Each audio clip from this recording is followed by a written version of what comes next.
Video শুরুতে আপনারা যে মানে ছোট ছোট বেগুনগুলো ইয়াগুলো দেখেছিলেন আর কি, এগুলো হচ্ছে ছোট বেগুন।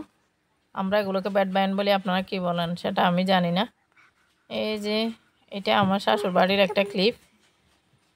কালকের ভিডিওতে আমি আমার শাশুড় বাড়ির একটা ভিডিও আপনাদের সাথে শেয়ার করবো। এটা হচ্ছে আমাদের কলা বাগানে কলা ধরছে, সেগুলো একটু আপনাদের জন্য শ্যুট করে নিলাম। আর একটা মুরগি, এটা আমি কেটে ভাগ করে নিয়েছি আর কি।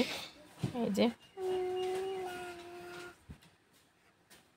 আর রান্নাবান্না শেষ করে আজকে সকাল সকাল রান্নাবান্না শেষ করে আমরা একটা জায়গায় যাব, সেটা আপনাদের সাথে শেয়ার করবো। এই যে ছোটো বেগুনগুলা আপনারা অনেকেই চিনবেন না, এগুলো পাহাড়ি বেগুন, এগুলোকে ব্যাট বাইন বলে আর কি। এগুলা আপনার পাহাড়িরা ছোটো বেগুনও বলে চীনারা। যে মুরগির মাংস এনে আমি কেটে সুন্দর করে নিয়েছি আর কি, ভাগ ভাগ করে এখানে পিস এভাবে 4 ভাগ করে নিয়েছি। 2 কেজির মুরগি আর কি। এখন আমি কচুরলতি রান্না করব, বড়ই দিয়ে কচুরলতি, বড়ের আচার দিয়ে আর কি কচুরলতির টক রান্না করব। এখানে এগুলো দেশি লতি আমি সুন্দর করে, এই যে আমি বড়ের আচার দিয়ে দেশি কচুরলতি দিয়ে চিকন লতি আছে যায়, এগুলো দিয়ে চিংড়ি মাছ দিয়ে, শুকনো চিংড়ি মাছ দিয়ে আর শুকনো শুটকি মাছ দিয়ে আজকে টক করব, কচুরলতির টক। আপনারা এটা খেয়েছেন কিনা আমাকে কমেন্টে জানাতে পারেন। এই যে এখানে দুয়ারা কামড়ি চিংড়ি মাছগুলো দিয়ে দিচ্ছে, আগে পেঁয়াজ দিয়েছি, রসুন একসাথে দিয়ে ভালো করে এখন দিচ্ছি আর কি। এই যে হ্যালো এভরিওয়ান, আসসালামু আলাইকুম। আপনারা কেমন আছেন সবাই? আমরা সবাই আলহামদুলিল্লাহ, আল্লাহর রহমতে আপনাদের দোয়া ভালো আছি। আপনারা কেমন আছেন সেটা আমাকে কমেন্টে জানাতে পারেন। এই যে আমি ভালো করে ভেজে নিয়েছি, এখন হলুদ দিয়ে দিলাম।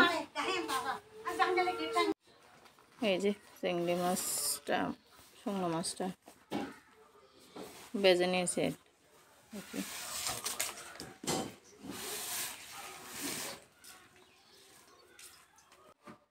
মানে কাঁচামরিচ দিয়ে দিলাম, ভালো করে ভেজে নিচ্ছি আর কি।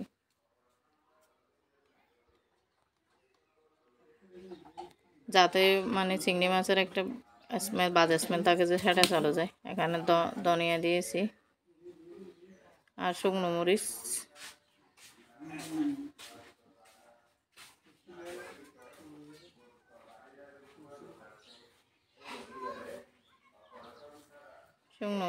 পরে ভালো করে কষিয়ে এখন ইয়েটা দিয়ে দিলাম, পরিষ্কার করে রাখা লতি, চিকন লতি। আর এখানে আমি 2টা মাঝারি সাইজের কচুর ছড়া আর কি সিদ্ধ করে নিয়েছি, সেটাও দিয়ে দিলাম। যেহেতু কচুর লতিগুলো একদম কম সেজন্য। আর এই কচুর লতিটা আমার অনেক বেশি পছন্দ। আর আপনারা কারা কারা কচুর লতি খেতে, কচুর লতি টক খেতে পছন্দ করেন আমাকে অন্য জানাতে পারেন। এই যে ভালো করে কষিয়ে নিলাম। এখন আমি বড়ই দেব আর কি, বড়ির আচার।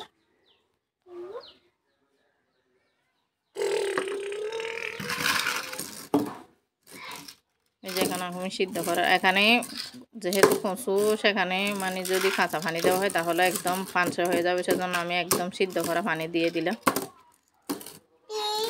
তরকারির মধ্যে। এই যে লক চলে আসছে। এখন আমি বিলেতি ডানা ভাতা দিয়ে দিলাম, রান্না শেষ।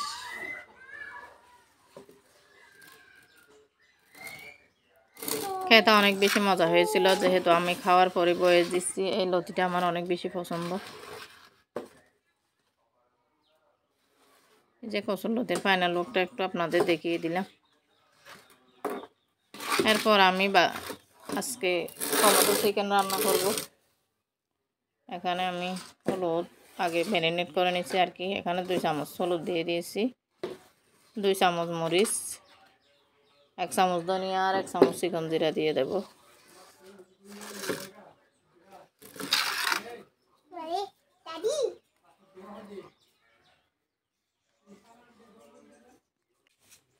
এক চামচ ধনিয়া দিয়ে দিয়েছিলাম।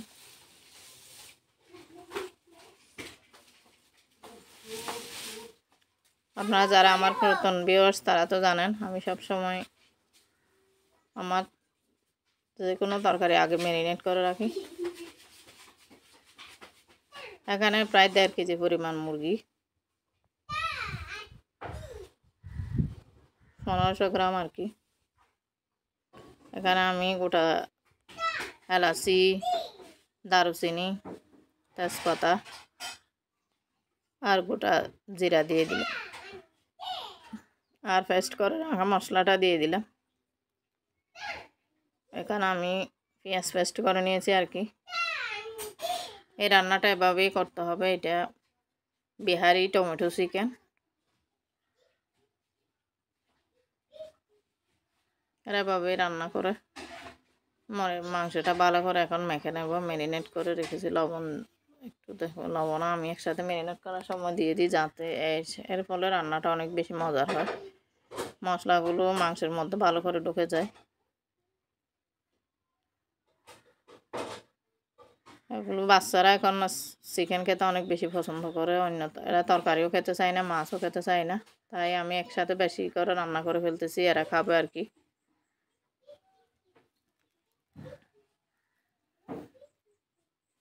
এখন আদা রসুনের পেস্ট দিয়ে দিচ্ছি। আমার মশলাটা একদম পানি শুকিয়ে গেছে। যে পেঁয়াজগুলো আর কি, বাটা পেঁয়াজের।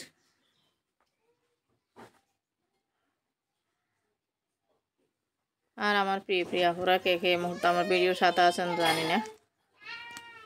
যারা আছেন তাদের সুস্থতা কামনা করে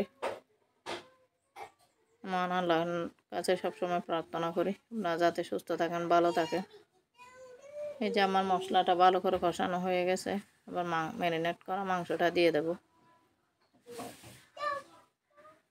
আপনারা কারা কারা এরকম ম্যারিনেট করে মাংস রান্না করেন আমাকে কমেন্টে জানাতে পারেন।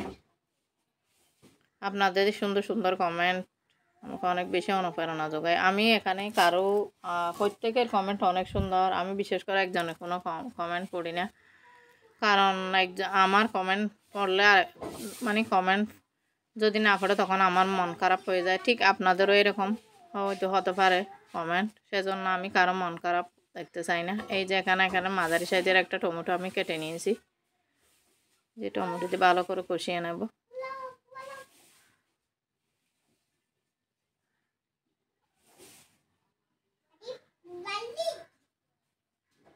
আমি যেহেতু আমার বাচ্চারা চিকেনের খেতে অনেক বেশি পছন্দ করে, মানে মাটন এগুলোর চেয়ে, মাটন গরুর মাংস এগুলোর চেয়ে কিন্তু চিকেন খেতে বেশি পছন্দ। সেজন্য আমি চিকেনের বিভিন্ন রেসিপি, বিভিন্ন দেশের রেসিপিগুলো ট্রাই করি।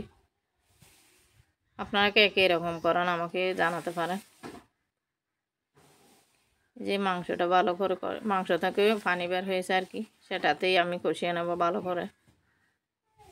যে এখন মাংসের মধ্যে পানি দিয়ে দিলাম, পানি দিয়ে ভালো করে নিয়ে নিয়েছি আর কি। এখানে মাংসটা আমার রান্না হয়ে গেছে, এখন ধনিয়া পাতা দিয়ে দেব। আমি ঝোলটা এরকমই রাখবো, কারণ আমার বাচ্চারা একটু মানে ঝোল খেতে পছন্দ করে, সেজন্য। এরপর আমি সকাল সকাল রান্নাবান্না শেষ করে একটা জায়গায় গিয়েছিলাম। আপনারা ভিডিও দেখতে থাকুন, তাহলে অবশ্যই জানতে পারবেন। আর যাওয়ার পথে যে সুন্দর সুন্দর দৃশ্যগুলো আপনাদের সাথে ক্যামেরাবন্দি করলাম। কি সুন্দর একটা, মানে এটা একটা দরগা নাকি, একটু তুলে নিলাম আর কি। আপনারা দেখতে থাকুন। এই যে মাঠ, মানে রাস্তার পাশ দিয়ে সুন্দর গাছ রোপণ করা ছিল আর কি, সেটাও একটু শুট করে নিচ্ছিলাম। আর মাঠটাও আপনাদেরকে দেখাচ্ছিলাম আর কি। ধান রোপণ করার পর অনেক সুন্দর লাগছে। এখানে আবার শীতকালে লবণের মাঠ হয়, ধান উঠে যাওয়ার পরই লবণের মাঠ হবে এখানে।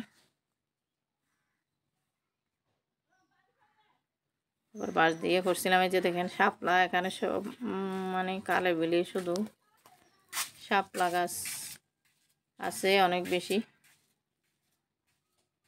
আর একদম নিরিবিলি, যেতে অনেক বেশি ভালো লাগছিল। আর আমি কোথায় যাচ্ছি এখনও তো বলা হয় নাই। এখানে একটা মানে সেরা দ্বীপে নামে একটা দ্বীপ আছে, এখানে একটা অনেক মানে জাগ্রত একটা মসজিদ আছে। আমার ছোটো বাচ্চা যেহেতু সবসময় অসুস্থ থাকে, সেজন্য আমি ওর জন্য একটু মানত করছিলাম, মুখে নিয়ে ওখানে যাচ্ছিলাম আর কি। আপনার সবাই আমার বাচ্চাটার জন্য একটু দোয়া করবেন, যাতে সুস্থ থাকে, ভালো থাকে। সেজন্য আমি একজনের কাছ থেকে শুনে, মায়ের মন তো একটু গেলাম আর কি। আর আকাশটাও আপনাদের এখানে একটু দেখিয়ে দিলাম, দেখুন কি সুন্দর আকাশ। আর এখানে প্রজেক্ট হয় আর কি, আপনারা বোঝেন না, মাছ চাষ হয়, সেটাও আপনাদেরকে একটু দেখিয়ে দিলাম। দুই পাশে মধ্যখানে রাস্তায় এরকম দুই পাশেই আর রাস্তাটা অনেক বেশি খারাপ ছিল, তাই ক্যামেরাটা কাঁপছিল আর কি।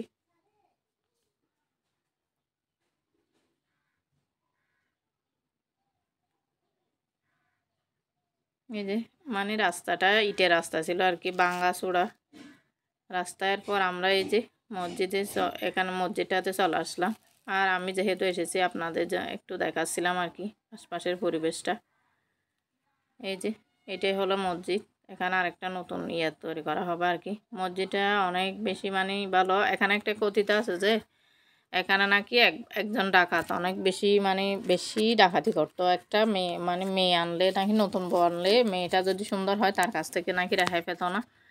এরকম একজন ডাকাত, সে মানে এরকম অনেক বড় ডাকাত আর কি। সব সময় তার বয়ে সবাই তটস্থ থাকতো, বউ আনলে মানে লুকিয়ে লুকিয়ে রাখতে হতো, সুন্দর বউ আনলে।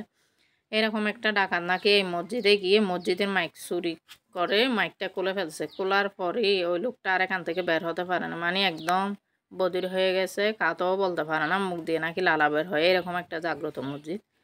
আপনাদের সাথে এই গল্পটা আমি একজনের কাছ থেকে, স্থানীয় একজনের কাছ থেকে শুনেছি, তাই আপনাদের সাথে শেয়ার করলাম। আর এটা হচ্ছে আসার পথের একটু ভিডিও আপনাদের সাথে শ্যুট করে নিলাম। আর আপনারা যারা আমার ভিডিও দেখছিলেন আর কি, তাদের এই যে কি সুন্দর ফুল ফুটেছে আর কি, এই জিঙ্গা গাছ আর কি, সিসিঙ্গা গাছে, সেটা একটু দেখতে অনেক ভালো লাগছিল, আপনাদের জন্য শ্যুট করে নিচ্ছিলাম। এখন চলে আসছিলাম আর কি সেখান থেকে। আর আমি তো আমার প্রিয়াপদে যে আমাদের বাসার পাশে একটা পুকুর আছে, অনেক বেশি মাছ ধরছিল, সেটা একটু আপনাদের জন্য শ্যুট করে নিলাম। দেখেন পানির মধ্যে মাছ দেখতে অনেক ভালো লাগছিল। আর কিছু বেগুনি আনছিলাম আসার সময়। আর আসার পর আস্তে আস্তে একদম রাত্রি হয়ে গেছিল, রাতের জন্য আমি সবজি রান্না করতেছিলাম। এই যে পেঁয়াজ দিয়ে দিলাম। আর আমার প্রিয় প্রিয় কোন কোন আপুরা এই মুহূর্তে আমার ভিডিওর সাথে আসেন জানি না, যারা আছেন তারা আমাকে কমেন্টে জানাবেন। আমার বাচ্চাটা হওয়ার পর থেকে, ও যখন আমার পেটে ছিল তখনও আমি অনেক বেশি অসুস্থ ছিলাম। হওয়ার পরেই মানে কিছুদিন ভালো, মানে 1 বছর যাবৎ ভালো ছিল। 1 বছরের পরে এই যে মাঝে মধ্যে জ্বর হয় আর কি। আমি প্রত্যেক বাচ্চারা এরকম ডাক্তারের কাছে গেলে বলে বলে আমার বাচ্চারও জ্বর এরকম। এখন বাচ্চাগুলো এরকমই। তবু আমার অনেক, যেহেতু আমি চাকরি করি, তো আমার মানে বাচ্চার অসুখ হলে অনেক বেশি টেনশন হয়, কারণ স্কুল থেকে ছুটি নিতে হয়, অথবা বাচ্চার মানে অসুখ হলে সেটা একটা বাড়তি না, আমার অনেক কষ্ট হয়। সেজন্য আমি ওকে নিয়ে একজনের কাছ থেকে শোনা নিয়ে গেছিলাম। দেখি আল্লাহ কি করে, যদি আল্লাহ আমার কথা শোনা আর কি। আপনারাও আমার বাচ্চার জন্য একটু দোয়া করবেন, ও যাতে সুস্থ থাকে, ভালো থাকে। আর এখানে আমি পটল কেটে নিয়েছি আর কি, পটল আর পেঁপে আমি একসাথে আজকে রান্না করব। আমি কখনো পটল আর পেঁপে একসাথে খাই নাই। এই পটল মানে পেঁপেটা অনেক বেশি মজা ছিল, তাই আমি রান্না করে নিয়েছিলাম আর কি। এই যে ভালো করে কষিয়ে মাছটা আমি ফ্রাই করে নিয়েছিলাম, সেটা দিয়ে দেবো আর কি। আর এরপর আর কিছু আমার শ্যুট করা হয় নাই, ভিডিওর একদম শেষ পর্যায়ে চলে এসেছি। আপনারা সবাই ভালো থাকবেন, সবাই সবার পরিবারের জন্য দোয়া করবেন। আমার পরিবারের জন্য আমি সবসময় আপনাদের পরিবারের জন্য দোয়া করি, আপনারা যাতে সবাই সুস্থ থাকেন, ভালো থাকেন, আপনাদের সবার মনের আশা যাতে পূর্ণ হয়। মহান আল্লাহ তাআলার কাছে সেই দোয়া করি। আর যারা সুস্থ হয়ে আমার ভিডিও দেখছেন তাদের সুস্থতা কামনা করে আমার ভিডিও এই মুহূর্তে শেষ করছি। আপনারা সবাই ভালো থাকবেন, নিজে ভালো থাকবেন, অন্যকে ভালো রাখার চেষ্টা করবেন, সবসময় ইতিবাচক মানসিকতার সাথে থাকবেন, সুলতানা সিনেমাদের সাথে থাকবেন।